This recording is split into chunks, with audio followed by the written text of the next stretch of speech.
Friends, இங்கே பாருங்கள், சூப்பரான ஆலு சப்பாத்தி செஞ்சுருக்கோம். டேஸ்ட்டு செம்மையாக சூப்பராக இருக்கும். குருமா ஊற்றி சாப்பிட எந்த சத்தம் சூப்பராக இருக்குது. வாங்க இது எப்படி செய்யறதுன்னு ஒரு ரீகேப் பார்க்கலாம். ஹலோ ஃப்ரெண்ட்ஸ், இன்றைக்கி வந்து நம்ம ஆலு பரோட்டா செய்ய போகிறோம். அதுக்கு வந்து பெரிய வெங்காயம் ஒரு 3 எடுத்து பொடி பொடியாக நறுக்கி வச்சுருக்கேன்.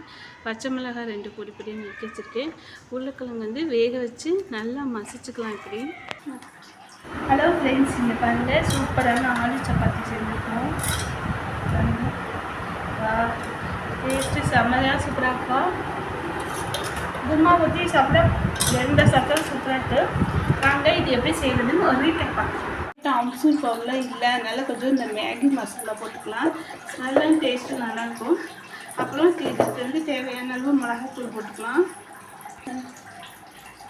தேவையான உப்பு போட்டு இப்போ எல்லாத்தையும் நல்லா பிசைஞ்சு வச்சுக்கலாம். ஒரு நாள் போட்டுக்கலாமா, அத்தனை உண்டு ஊற்றி வச்சுக்கலாம். இது எல்லாத்தையும் ஒரு 2 ட்ராப்ஸ் லெமன் புழிஞ்சு விட்டோம்னா கொஞ்சம் புளிப்பு டேஸ்ட் நல்லாயிருக்கும். இப்போ வந்து சப்பாத்தியில் வச்சு